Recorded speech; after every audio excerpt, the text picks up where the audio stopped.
सारिका जी, श्री गंगा, श्री हरिवंश महाराज जी। महाराज जी, आपकी वाणी से सुना है कि भजन की एक ऐसी स्थिति भी आती है कि प्रारब्ध को भोगने की शक्ति आ जाती है, यानी ब्रह्मास्त्र का प्रयोग मच्छर मारने में क्यों करना चाहिए। लेकिन क्या एक अगर माँ की मनस्थिति ऐसी भी हो सकती है कि असाध्य रोग से उसका बच्चा पीड़ित हो और उसके कल्याण के लिए अपने भजन को समर्पित कर दे महाराज जी। अब हमें तो ऐसा लगता है कि प्रारब्ध को मिटा पाना बहुत कठिन है। संचित कर्म को मिटाना और क्रियमाण को मिटाना ये तो संभव है, प्रारब्ध एक असंभव सा दिखाई देता है। जैसे हमें लगता है कि एक माँ अपने पुत्र के लिए भजन सद्भावना करती होगी, लेकिन हमारे लिए लाखों लोग सद्भावना करते हैं, लाखों लोग करते हैं। हम प्रत्यक्ष उदाहरण देते हैं। क्या ब्रजवासी, क्या संतजन, क्या भक्तजन सब यही प्रार्थना करते हैं, आप स्वस्थ रहो और आप चिरंजीवी रहो, ऐसे ऐसे आशीर्वाद देते। पर हम क्या स्वस्थ हो गए क्या? तुम्हारे जी, अगर उनकी दुआओं का और उनके प्रेम का क्या भाव हुआ? हाँ, उनका भाव प्रेम का यही है कि हमारा जो मन है वो किडनी के दुख से दुखी नहीं हो पा रहा।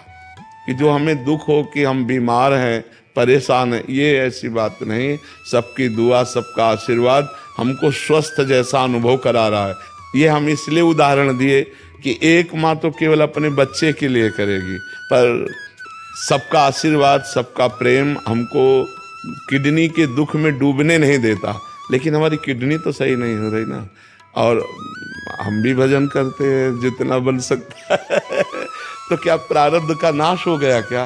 प्रारब्ध तो भोगना पड़े। हम कोई संकल्प विकल्प ना करें। उचित यही है, उचित यही है कि हम अपने भजन को भगवान को समर्पित करें और भगवान से प्रार्थना करें कि ये जीव जो पुत्र रूप में आया है इसे आप सुख प्रदान करें, चाहे प्रारब्ध मिटा के, चाहे प्रारब्ध को भोगने की सामर्थ्य दे करके। पर ये एक और चीज समझना चाहते, जैसे वो किसी भी असाध्य रोग से ग्रसित हो गया तो ये उसको भोगना ही पड़ेगा, आज नहीं तो कल भोगना पड़ेगा।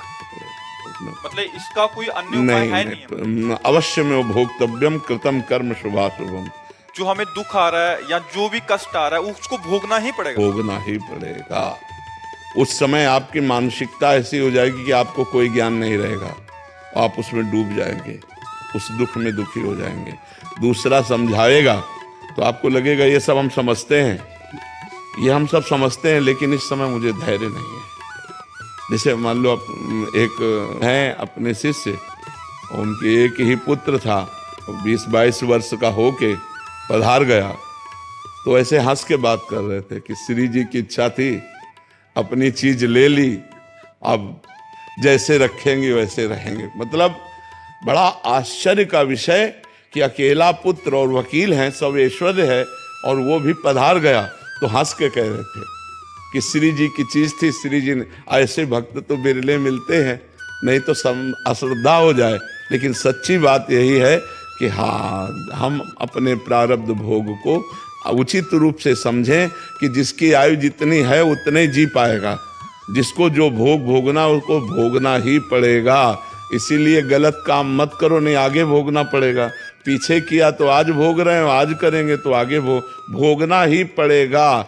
कर्म बहुत बलवान है, अगर उसे कोई नष्ट कर सकता है तो भगवान, सिर्फ भगवान नष्ट कर सकते हैं। तो भगवान की शरण में हो जाओ, भगवान का नाम जप करो, वही बचाएंगे, वही संभालेंगे।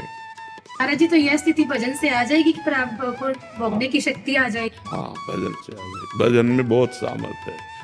भजन में तो बहुत, एक संत के गंगा जी में खड़े होकर भजन करते थे तो उनके पैर में कछुआ काट लिया, तो कछुआ जहाँ काटा वहाँ सड़न पैदा हो गई।